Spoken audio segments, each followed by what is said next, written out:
big dream, spark the fire within. Building business brick by brick to win. Every setback, every climb, shape our hustle, strength and time. Chasing growth and nothing less. This is the journey from scratch to success. Hello everyone, welcome to From Scratch to Success, where we interview the most successful entrepreneurs about their journey. My name is Jayma, your host, and today my hair is done by Laurent. I've got an amazing guest with me today, Xavier Crow. Over the last 20 years, he's had a career filled with mystery, danger, and unforgettable moments. He has performed on stage in Australia, New Zealand, Europe, and across Asia. He stuns his audience with impossible mental feats, hypnotizes entire rooms, and risks it all by eating a fireball. Wow. What sets him apart is that he used psychology, his showmanship, and the secret influence on stage to help leaders, organizations, to help them to communicate better with impact. He is more than an entertainer. He is a mentalist, a master of human connections, and he's a speaker who makes you think twice. I am so blessed to have you here. Welcome, Xavier. How are you? Thank you, Jayma. It's amazing to be here. I appreciate you having me on. Of course, Yeah, of course. wonderful. So let's get started. Okay. Tell me, how did it all begin? The All original began. story. Yes, All tell me right. everything. Every kid loves magic, and I also was like every kid. I loved magic, and when I was very young, I would see magicians performing on stage and kids' parties and things like that, and I would always sit at the end of the event, just waiting for the magician to finish eating their food so I can ask them some questions. And I would always ask questions like, how can I do that? Not how do you do that? More like teach me the skills and the tricks to do that. And I was always very curious as a kid. And I learned card tricks from a very young age. And I got really obsessed with it as a kid. And then I forgot about it for many years. Okay. But then when I was in my teens, I got back into card magic. And I met a magician when I was 18. Okay. And he showed me some skills with cards that I never knew was possible. So I actually got really good overnight. I went back to school and I was tripping everybody out. Wow. Yeah, so when I left school, I also met another magician. He was doing it full time. And he showed me that it was possible to make a living doing magic shows. And so I quit all my jobs. I quit university. And I started performing magic shows in bars and pubs and restaurants. Wow. And I never looked back. It's been 20 years now, and I've been doing this for a full-time career ever since. And that's where it all began. But where it is now is a whole other story.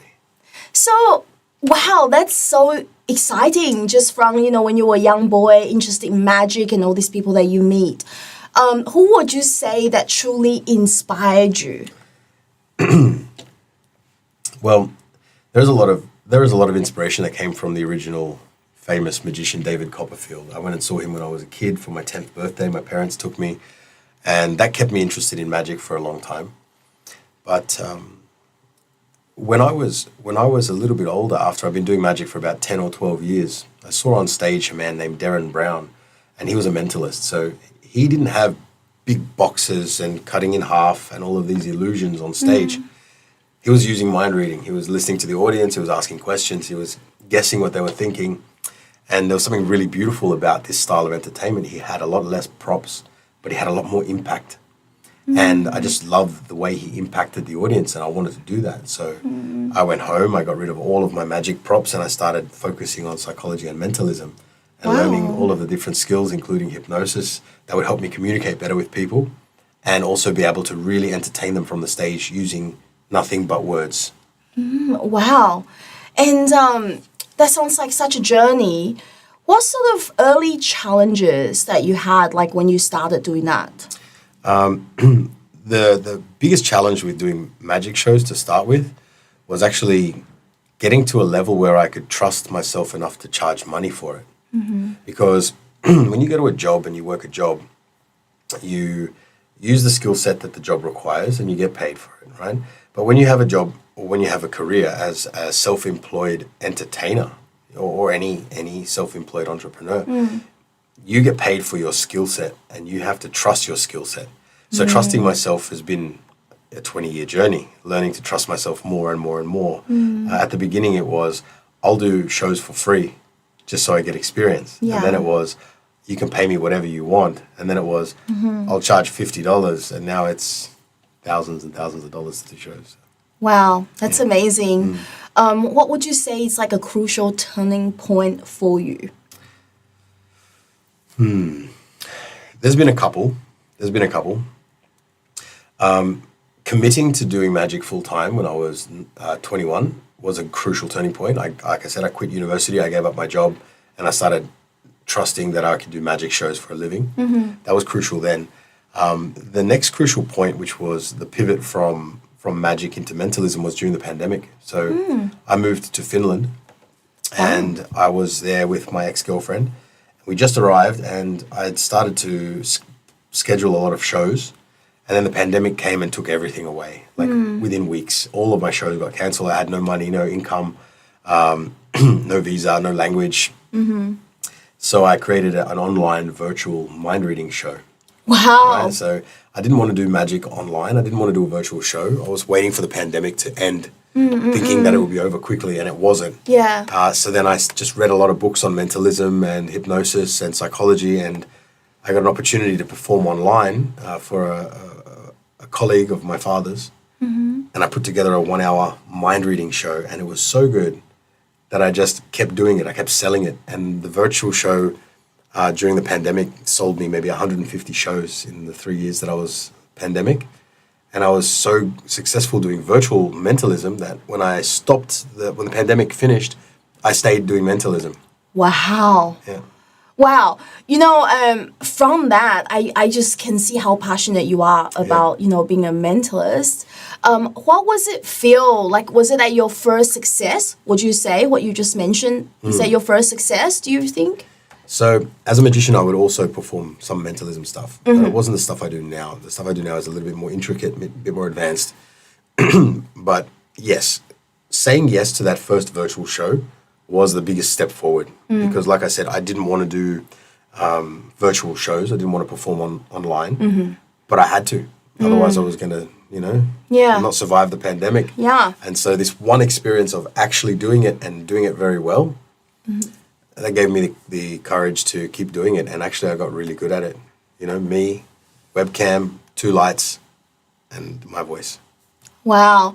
I must say, I don't know whether it's just in my head, but like looking at you, I just feel like I'm falling asleep. Okay. I think I'm awake, guys. Don't worry. But it is because how you hypnotize people as well, right? Yeah.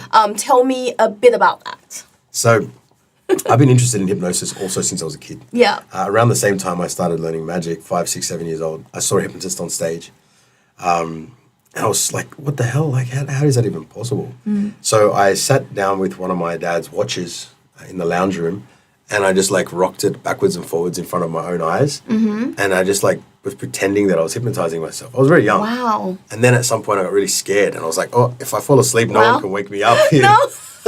So I stopped, but I kept getting interested in it. And many years later, I read a book about hypnosis, and then I did a university course in the States called Hypnosis University. I went to Canada and studied hypnotherapy, and I was helping people stop smoking. I was trying all of these different areas of hypnosis until I put together a stage show. And then I was touring around New Zealand performing this hypnosis show, and it was exciting. I really loved it. I actually stopped doing magic to do hypnosis to see what it was like. Yeah, wow. But ultimately, the way I use hypnosis now is more in my language. So I don't hypnotize people as much on stage as I used to, but I use the right language. Hypnosis is very clear, very, very straight communication, and it communicates very important facts very quickly and very easily, so that they're received by the unconscious. So I'm still using that style of communication when I perform. Yep. It's just not for the hypnotic context. It's more for engaging my audience. Wow. I feel like it's so much more into everything that you're saying, right? Yeah. I feel like there's another world out there. Yeah, there's by the way that you're saying. Now, Xavier, I want to ask you, was there any lessons or that you had to learn the hard way? That's a good question. Learn the hard way. Yeah.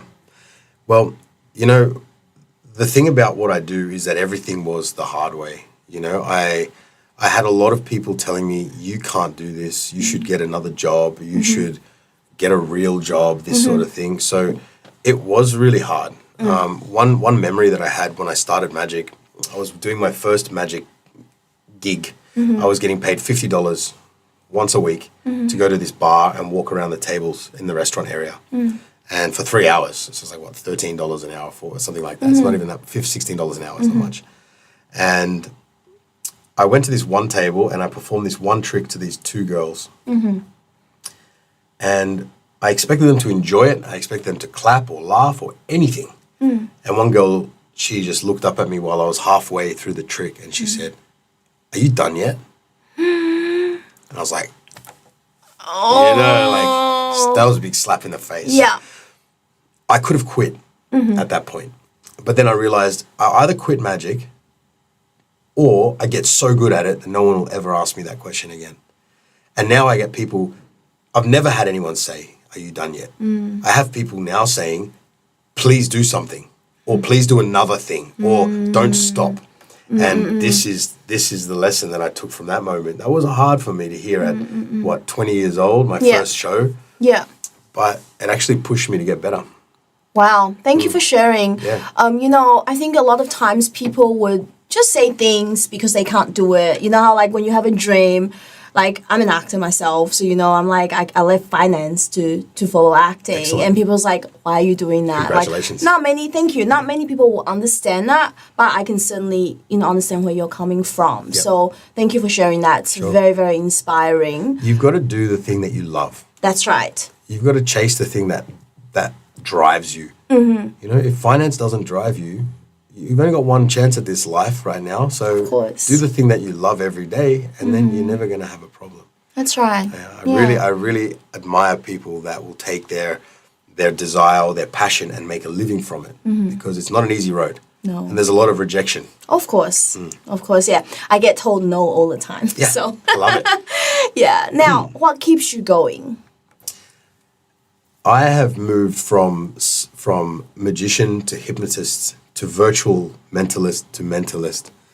And in the last year and a half, I've pivoted to speaking, which means I share from stage my skill set as a communicator, as a master of my own mindset and of beliefs.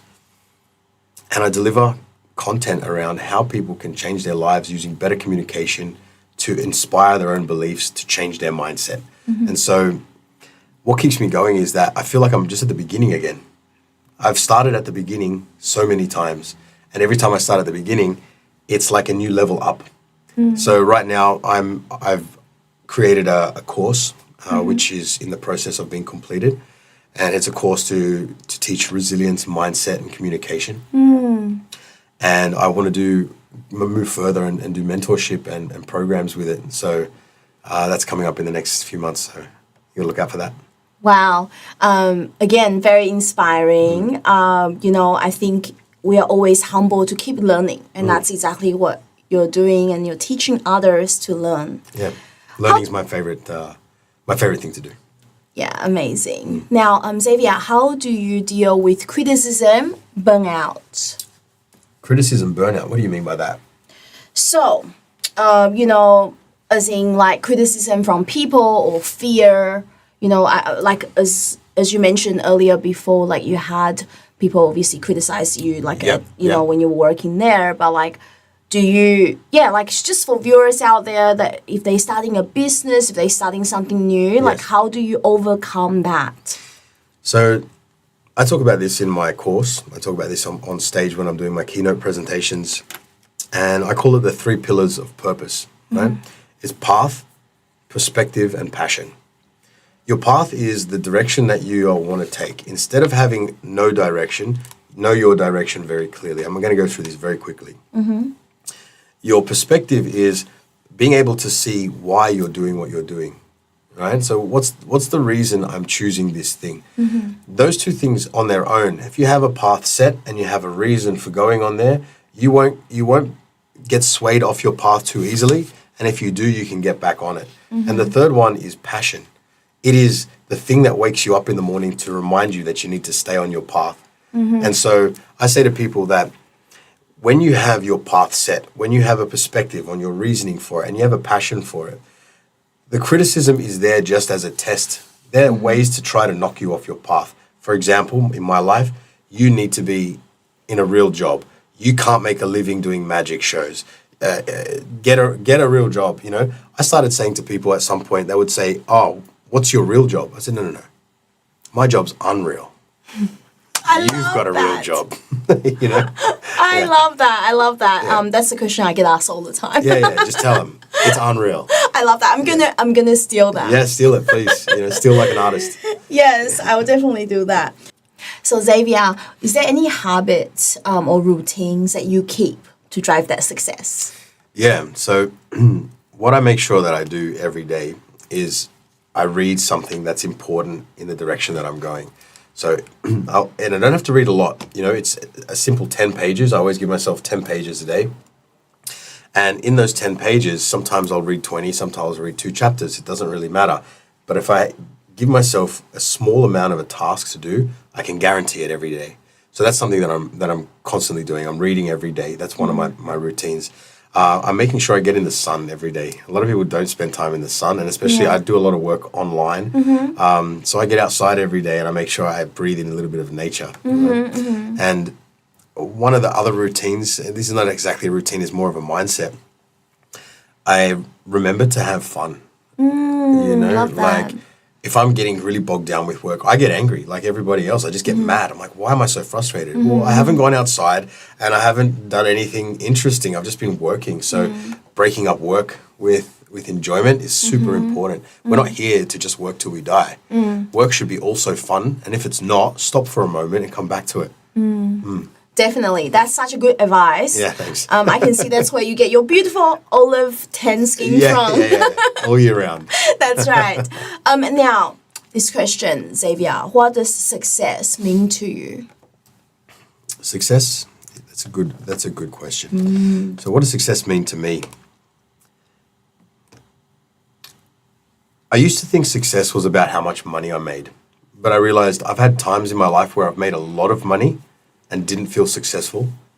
And I've been in times when I've had very little money and felt very successful. Success to me is constantly getting back on track every time I get off of it. I think to keep going back on track in a direction that is my passion, that is my purpose, every time I get back on track, that is success. And I think success is about celebrating small wins, not just the big ones.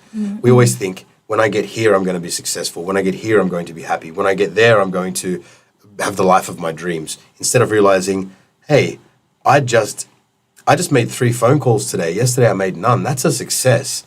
You know, I got 2 no's and 1 yes. That's a success. You know, it's not like, oh, I have to have every phone call be 100% yes to feel successful. It's people have these unrealistic expectations of what they think success should be. And I'm here to say, when you celebrate small wins and you get a lot of little successes along the way, the more little successes you get, the bigger the big success will be. So instead of worrying that I'm not there yet, think about where you are now and aim for little successes today. You know, I had a conversation with I was on a podcast today. That's a success. Whether people watch it, whether people don't watch it, it doesn't matter. I get to have a great conversation. I get to talk about interesting things about myself. I get to learn about you in some way by the questions you ask. I'm feeling pretty successful right now. That's so beautiful. I think you're totally right to celebrate the little wins. I think people often forget about the journey because it's truly, I think the journey is actually the most beautiful, you know, the hardship that we endure and to overcome all of that, right? I have met people that have seemingly received everything they want in life and they're not happy. And I asked them why. And they said, well, because I just spent the last 20 years without thinking about anything. And now I've got all this money, but I have no friends. I'm like, man, you didn't even enjoy your journey. Now you got the money. So you don't even have memories, real good memories. Like, make memories along the way, have fun along the way, celebrate wins along the way. And if you're doing that, I mean, you might die before you get to that success. So what are you waiting for? Wow, I love that. I really do. The next round, it's superpower round. Okay. What I meant by superpower is that you need to answer fast with one word or one sentence. Are we ready? Let's go. All right. A business book or podcast that changed your thinking. 23 difficult truths about life. It's Alex Hormozy speaking with Chris Williamson. Love it. Best advice you've ever received. Look up. Wow. That's very profound. What's one thing you wish you'd done differently? I wish I trusted myself earlier. Love that. If you lost everything, what would be your first move? Pick up a packet of cards. One myth about entrepreneurship that you like to burst. That rich people have to struggle to be successful. I really like this. I feel like your answers makes me think, Good. which is really good. Yes. Now, what is next for you, Xavier? What is next? I think we kind of went into that about the courses and the online stuff. I'm pivoting from entertainer to presenter and speaker. I want to be on stages, not just entertaining for hundreds, but inspiring thousands. So I would like people to come to view my conversation and leave transformed, not just entertained. So you're going to see me on bigger stages and you're going to see my name and you're going to buy my books. That's amazing. Would I get the book signed, especially sure. just for me? Yeah? Of course. Yes, Of and then course. I'll definitely be in the front rows of your shows. Yes. Okay. You still don't even know what I can do. Would you like to see an example of something? Yes, let's go. Yeah? Yeah, what can you do? All right. Tell me. So I'll do something quick fire in 3 different ways. I'll do the easiest, a little bit more difficult, and then something kind of weird. all Okay, right? okay. So what I want you to do is imagine in front of you, you have like a 5 cents, 10 cents, 20 cents, what is next? 50 cents and $1. All right? Okay. And I just want you to grab 2 of those. Which 2 did you grab? Okay, hang on. So 50 cents, $1, 5 cents, and 20 cents, right? Which 2 did you take? Okay. I took Say it. 20 cents and 50 cents. Okay, so you put them in your pocket. And now we still have left the $1 and the 10 cents and the 5 cents. Okay? Yes. We're going to do this one a little bit different. Okay. I want you to push 2 towards me. Which 2? $1 and 10 cents. Okay, so we have the $1 and the 10 cents. You can put the other one in your pocket as well. So now we've only got 2 left. So what was the other one? 5 cents. That's why I'm never good with money. That's okay. Okay. So we have left is the 20 cents and the $1. Okay? So I'm just going to go backwards and forwards like this. And this is the final choice. Which one are you going to take from me? So this is very different. We're going to do this different because I'm going to put one in my pocket. Which one are you going to take from me? 20 cents or $1? I'm going to take the 20 cents. 20 cents? Take it. You put that in your pocket. And I'm going to put the $1 in my pocket. Okay. But before I do, I'm going to flick it in the air and catch it and put it down. Does it land heads or tails?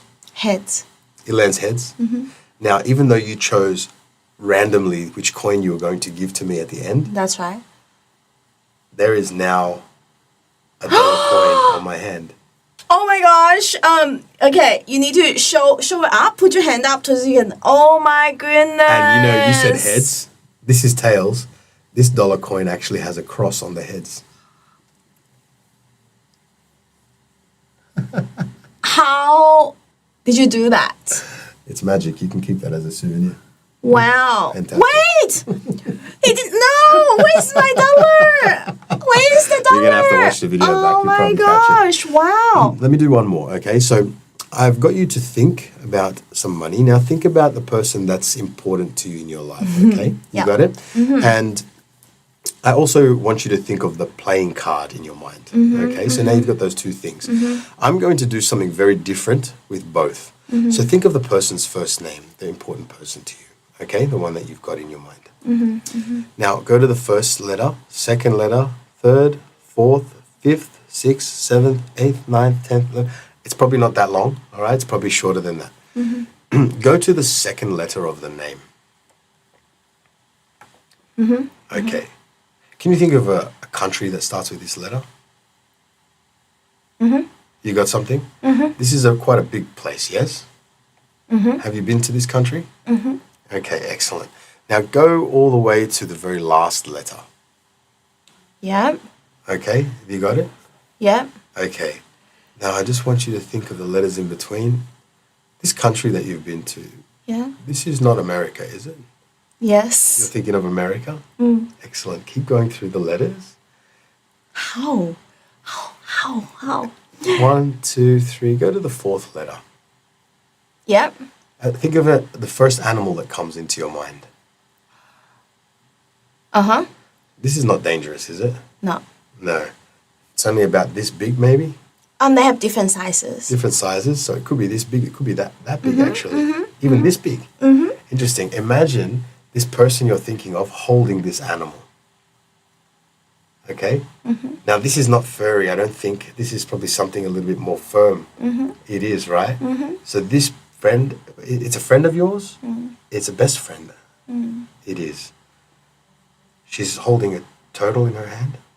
No way! Is that right? What? And imagine that she told me her name.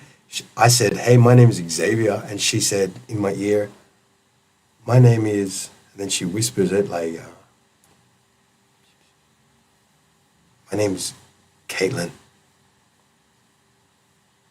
Wow. Is that her name? How? Tell Caitlin I said hello. I couldn't. Yeah. Wow. That is, I can't believe it. I actually can't believe it.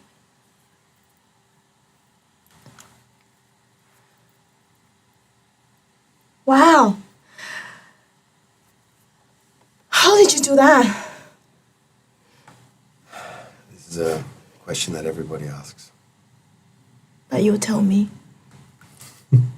Because I'm asking you so nicely. I can't share that with you, but I can ask you one more thing. You had a playing card in your mind, yes?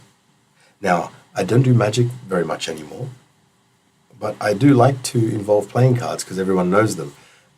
Just tell me now, what is the playing card you were thinking of? 4 hearts. 4 of hearts. Now, you can see that I have a packet of cards here, but when I said to you I don't do magic anymore, it's because I do more mentalism. And so, as you can see,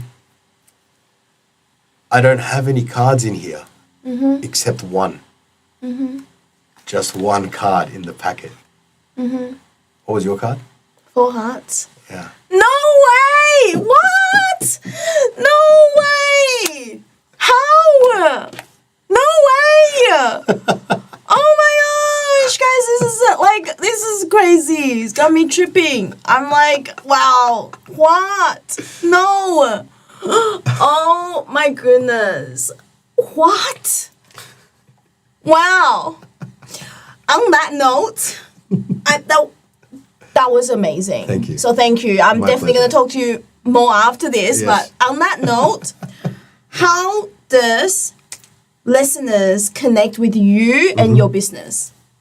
So if you guys would like to reach out to me, it's xaviercrow.com. So that's XAVIERCROW, like the bird. xaviercrow.com. It's also Xavier Crow on LinkedIn, xavier.crow on Instagram and TikTok as well. And I think that's all the platforms, isn't it? And YouTube. You can go to YouTube and check out some of my videos there. There's a few longer form contents there as well. Wow. Thank you so much for being on the show. Yeah, wow. I've got so many questions. So you cannot leave here yet, okay? Yeah, Deal, thank you, deal. Xavier. Thank you. So much. So guys, thank you so much for watching this episode of From Scratch to Success. I hope you guys are inspired and feel amazed because I am not sure what's going on, but yes, definitely just amazing. Make sure you follow Oz Arab Media for the next episode. Again, I'm your host, Jay Ma. Thank you so much for watching and God bless you.